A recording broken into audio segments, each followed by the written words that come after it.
pátria que me pariu? Quem foi a pátria que me pariu? Para poder fazer uma defesa ao meu colega deputado André Fernandes e fazer alguns esclarecimentos. Primeiro, de que a comissão não tem sido pautada por debates infundados e ineficazes. Pelo contrário, somente hoje nós invertemos a pauta e conseguimos aprovar dois incríveis projetos que tratam a respeito da evasão escolar e também da possibilidade de abrir uma linha de crédito no BNDES para que seja direcionado isso para escolas públicas e privadas, que irá ajudar, inclusive, muito na segurança das escolas. E o debate, eu acredito que ideológico ele é necessário, e aqui eu começo a fazer defendendo o deputado André Fernandes. Para todos que estão aqui presentes, e também aos que irão assistir isso por todo o Brasil, no dia 1º de abril, o escritório do deputado André Fernandes foi veementemente atacado. Eles fizeram um boneco do André Fernandes, atearam fogo. Inclusive, quando o André postou isso nas suas redes sociais, o Instagram considerou isso conteúdo sensível, e você tem que clicar para poder acessar. Porque, após ter ficado o boneco dele em cinzas, ficou como literalmente alguém estivesse morrido ali no chão. E eles colocaram golpistas e, inclusive, se vangloriaram de ter feito isso com o deputado André Fernandes. Mas é óbvio que todos nós acredito que nós rechaçamos isso.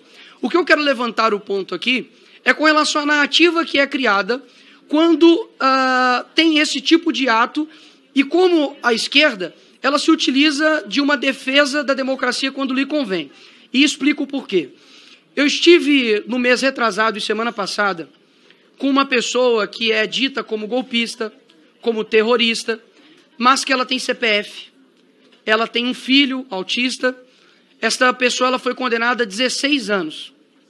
Só para vocês terem ideia, nós temos pessoas aqui no Brasil corruptos que foram os mentores aí do maior esquema de corrupção que o Brasil já viu, que é o Mensalão, que foram condenados a 12 anos e logo após o STJ reduziu sua pena para 8 anos.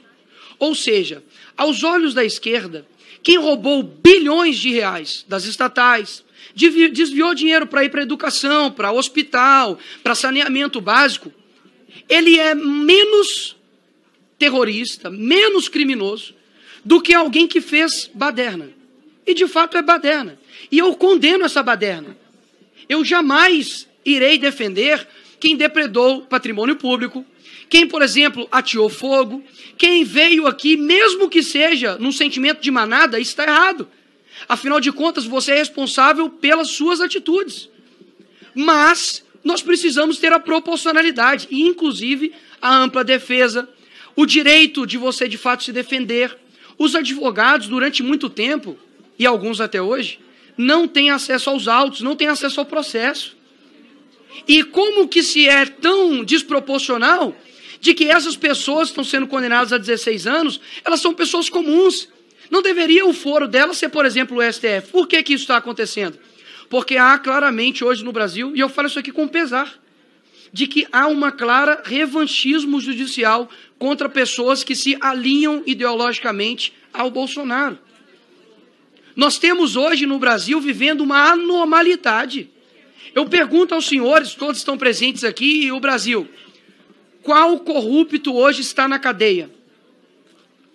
Sérgio Cabral, ele foi condenado a 400 anos. Sabe onde ele está?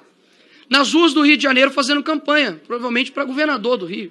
E olha que se continuar do jeito que está, vira, porque até então uma pessoa que estava no presídio há pouco tempo virou presidente. Então o precedente já tem. O que eu quero chamar a atenção aqui de todos é, para poder fazer a defesa do André Fernandes, eu simplesmente não preciso falar somente do aspecto do André Fernandes, eu preciso contextualizar. E é isso que eu estou fazendo aqui, contextualizando o porquê a defesa do deputado André Fernandes. E me impressiona que quando você não é contra o mal, você coopera com ele. Então, muito me espanta quando a esquerda ela não consegue denunciar o mal.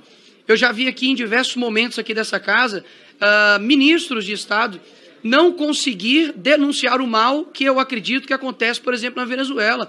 É só colocar assim no YouTube, para quem está assistindo, coloca assim, ó, tanque de guerra Venezuela. Você vai ver literalmente tanques de guerra passando sobre civis na Venezuela. Inclusive a própria ONU, que tanto eles utilizam para poder dizer que é uma verdade infindável de uma organização, já condenou os atos tanto da Venezuela quanto da Nicarágua.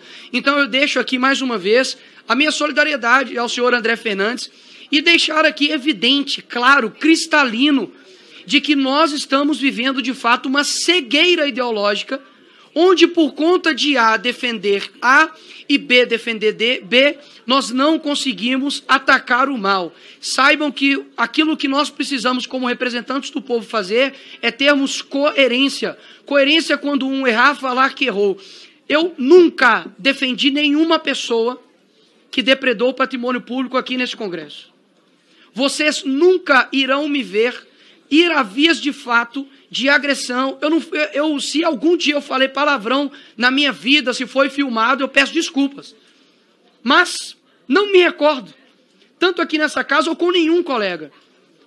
O que acontece hoje é que existe, digamos, uma régua, que eles colocam, a régua de 30 centímetros, eles colocam que o 15 já não é mais o meio, que o meio é o 2 centímetros, ou seja, qualquer coisa que estiver no 10, no 20, vira muito extremo.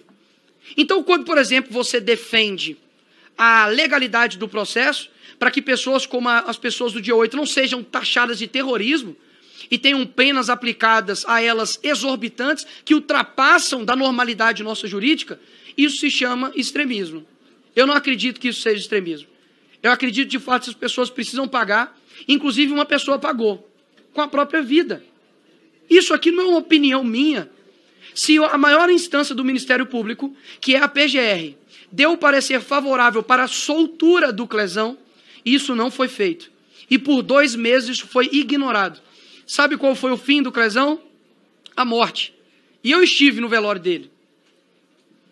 Lhes pergunto, eu sei que quando, aquilo que Hannah Arendt fala, né, que é a banalidade do mal. Você passa na rua um dia, você vê um morador de rua, você se assusta. Deputado Gilberto, como é possível ter uma pessoa morando na rua, deputado Ottoni? Isso é muito mal, isso é ruim. Essa pessoa precisa ter dignidade. Só que no segundo dia, você acha não tão anormal. Passa-se uma semana, um mês, um ano, e pessoas morando em situação de rua passam a ser normal. Afinal de contas, a continuidade do mal faz parecer que não tem problema. É exatamente isso que está acontecendo. E digo mais, esta pessoa que eu visitei semana passada, ela é uma mãe de família que não tem uma linha em sua ficha criminal. E eu estou para te falar para vocês, eu não quero ter que usar a tribuna dessa casa para poder anunciar mais uma morte.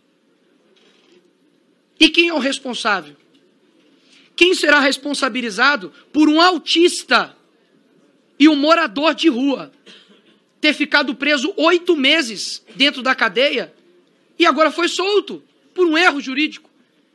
Ele será indenizado? Alguém irá defendê-lo? Os direitos humanos se colocará por ele?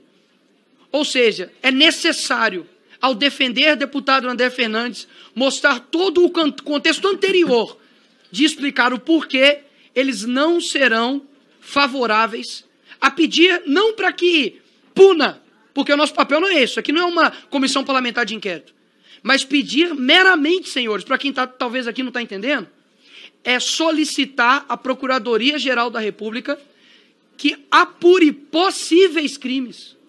Ou seja, não somos competentes para tal. PGR, veja se há algum crime. Se houver, a PGR irá dizer. E eu defendo este instrumento aqui nesta comissão. Acho válido, acho que é o nosso papel como devidos representantes. E, por fim, dizer que, se Levante Popular não é terrorista pelo que eles fizeram, vocês também têm que anistiar os outros demais. O que eu digo é, ambos para mim são baderneiros. Olha só, isso chama-se coerência. Ambos para mim são baderneiros. Ambos para mim passaram do ponto na defesa das suas ideias. Isso é ser coerente. Não é ser coerente defender um lado simplesmente a qualquer custo. A minha coerência vai, condeno o Levante Popular, condeno as pessoas também que depredaram aqui, condeno qualquer um que faça o mesmo. Agora, sabe o que aconteceu? Tem muita gente nova aqui, estudantes novos aqui, talvez vocês não lembrem. Mas os black blocs, lá em São Paulo, e aqui também, quebraram, depedraram, quebraram o Ministério da Educação. E sabe o que aconteceu agora recente, senhores? Em 2019? Foram absolvidos por faltas de provas. nós não estamos vivendo uma normalidade. Toda a minha solidariedade ao deputado André Fernandes, e a coerência precisa prevalecer, e a hipocrisia, quando necessário, será exposta. Obrigado a todos.